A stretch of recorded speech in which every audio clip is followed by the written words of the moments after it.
Hi, it's Tony Robbins. Happy New Year. Listen, how's your new year coming out so far? I know it's early. It's January 15th, and I thought I'd send you out this little video message because you know what that day means, don't you? January 15th is the cutoff. Statistics show that 95% of the people that actually made a New Year's resolution have already broken it by today. And that's if you even made a resolution. Now, if you're the exception to that, I'm thrilled for you, and I support you, and I say keep rocking it. But if you've missed, maybe I could drop you a quick little message or two here that can help you not only recover, but get way beyond just making some New Year's resolution and make some real lasting change in your life. I mean, think about it. Most people don't even make a resolution anymore. Why? Because they've made them from years and years and years, and they know they're not going to follow through. So after a while, who wants to disappoint yourself? Who wants to be upset with yourself? Why even bother to set a new standard for this year? You know it's going to be the same as last year. If you're the kind of person watching this right now and you've actually opened this email and you haven't shut me off already, then obviously that's not you. So the question is, what is it that makes us even want to make a resolution? I mean, it's an interesting question. Why is it at the beginning of a year we have this tradition? But it goes beyond tradition. It's something inside of us that makes us want to make things better. And I think part of it is the calendar gives us this idea that we can have a fresh start, that we can start from fresh and have this great victory. And it's really, the calendar itself is quite arbitrary. It's wonderful to use it, but if you didn't use it effectively, let's use the calendar to serve you today. Let's just see, what does it really take to make this thing happen? Because there's no denying that inside of you, the only thing that's going to make you happy in the year ahead and the decades ahead is going to be having you have an experience where on a regular basis, you feel like your life is making progress. If there's one thing I teach, and I want to remind you of it, it's really simple. Getting things is not going to make you happy. That's good news in a tough economy. It's a good reminder. It doesn't matter what you get. Doesn't matter whether it be money or opportunity. All those things might excite you for the moment. Even a relationship, as magnificent it may be, might be exciting for a while.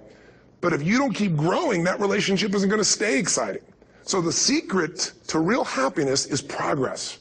Progress equals happiness. And if we can make progress on a regular basis, we feel alive. And that's why at the beginning of the year, we get this thing like, okay, I can have this fresh start. I could really do what my soul desires. I could expand. I could grow. I could improve. I could change. Or maybe better than change, I could progress. See, think about that. Progress is an aliveness to it, doesn't it? You don't have to work at changing. People say all the time now, well, I'm working on changing. Don't worry about it. You don't have to work on changing. Change is automatic. Your body's going to change whether you want it or not as the years go by. And no matter how hard you work, there's going to be some changes going on there. The economy is going to change no matter what you want it to do. The weather is going to change. Relationships are going to change. Everything in life is always changing. We don't have to work on change. Change is automatic, but progress is not. So if you want to make real progress, then you really got to look at your life in a different way. You got to say, I got to take control of this process and not just hope it's going to work out like people do who make a resolution. Because really, isn't that what they're really doing at the beginning of the year? They're saying, well, here's my resolutions for the year, and they really basically tell you their wishes. It's their wish list. It's what they hope it all comes together. And then they call it a resolution, but they don't know what a resolution is. When you resolve something, to have a resolution is to resolve it. When you've resolved, this is how it's going to be. That's when you cut off any possibility except the thing you've committed to. It's like the old adage, if you want to take the island, you burn the boats. Because when you burn those boats, there's no going back. You're going to find a way to make things work. And most people, they're stating what they hope will come together, and if it doesn't happen, then they're disappointed, but they're not too disappointed because they're not too vested. What does it take to successfully create a lasting change in your life? To not only have a New Year's resolution you follow through on, but really have a lasting change? Well, the first step for lasting change is very much like making a New Year's resolution. Fundamentally, it's the same. The first step is you got to have a vision for what it is you really, truly want. Not what you think you want or what you should have. I mean, what are most people's New Year's resolutions? I'm going to stop eating sugar. I'm going to stop smoking. I'm going to lose 10 pounds. The problem with that is it's not very inspiring for most people. It's not telling you what you're going to get. It's only what you're not going to do. And it's kind of hard to have you move forward with that. A vision is about what you're here to create. A vision that really works is one that excites you. If you say, well, my resolution, my goal, my outcome for this month, this week, this year is to lose X number of pounds, that's okay, but it's not very compelling. It has to be a compelling vision. It's got to have something that has the power to pull you, not something you have to push yourself to do. Those are two different kinds of motivation. Push requires willpower, and willpower never lasts. What will last is pull. Having something so exciting, so attractive, something you desire so much that you have a hard time going to sleep at night and you get so up early in the morning to rock it and take it to the next level. That's what you're looking to create. And that isn't easy to get. But one of the reasons we do seminars and events, and we say, why do that? Why not just read a book or something? Is because when you get in an environment where you're with people that are being put in a peak state, like when you're going to a sporting event, if you watch a sporting event at home, it might have a certain level of excitement. But when you're in a stadium with 50,000 people, suddenly it has a whole different level of intensity. And we feel that. And the bottom line of our follow-through comes down to our emotional intensity.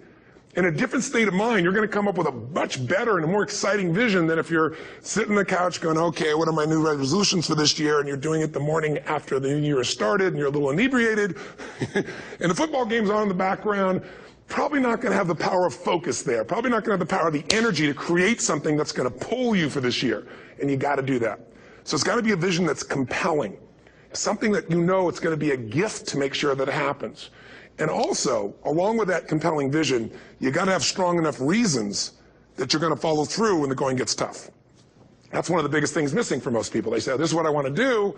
It's not very exciting. It's not very compelling. But most importantly, they don't have strong enough reasons to push themselves through what's going to be necessary to get that dream, to get that goal when the inevitable challenges come up. When you're starving, hungry, and you're trying to go on a diet, right? When you got no time and you're stressed out and you haven't worked out still, and that's what you're supposed to do.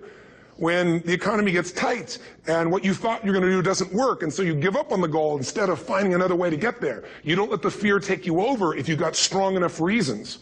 Those reasons can be positive, or those reasons can also be negative. They can be, if I don't do this, this is what's going to cost me. And if I do this, this is what I'm going to gain in my life.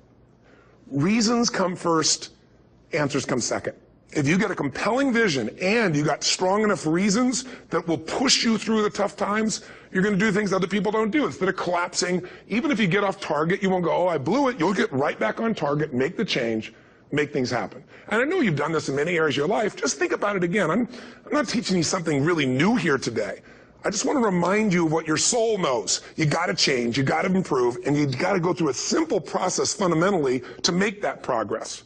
First step, vision that's compelling. Second step, make sure that there's strong enough reasons to follow through. Third step, you got to review it and feel it every day. I mean, anything. Have you ever had this happen in your life? Has there been anything in your life that you've ever wanted so badly? You were so desirous of it. You had such a hunger for it that you couldn't stop thinking about it. Could have been a career move, could have been when you were a kid, a car, it could have been a relationship, it could have been anything, but you were obsessed. You wanted to make this happen. You wanted to attract this to your life. You just wanted something. And you didn't even know how to get it. But it was so compelling to you. You kept thinking about it every day, envisioning it, imagining it, feeling it. And then stuff happened. And suddenly you started to attract people or situations to your life, and it just came together. Like, you didn't even have a total plan. It was just that it was so a part of your focus with so much intensity and emotion so often that it sensitized you to notice anything that could get you there. There's a part of your brain called the reticular activating system. For short, we call it the RAS. That part of your brain determines what you notice in the world. And it's really important because when you set a goal, when you get really clear on a vision, and there's strong enough reasons, and you review it enough, and it becomes a part of you, that part of your brain says, anything that relates to this, I need to notice. It's like, did you ever buy a certain kind of car, or maybe a certain outfit, and suddenly you see that car everywhere, or those outfits everywhere? Well, you know the cars were always around, but why do you see it now? Because your RAS knows this is important, this is part of my world now. Similarly, when you really get clear, and it's compelling, and you're reviewing it every day, you've got strong reasons, you're reviewing it every day, and you're feeling it, the brain becomes incredibly acute at noticing anything to get you to move forward. And so that's the power of this. So, what do people do with a New Year's resolution? They come up with something they kind of want. It's not a compelling vision. They don't really have strong enough reasons, and they never review it again until they notice that they broke what they said they really want to make happen, because they didn't really resolve. If you resolve, you got the vision, it's compelling, you review it daily, and you feel it, you envision it, and you experience it. Simple as it sounds. Now, ultimately, what is this really about? Ultimately, if you're going to have lasting change,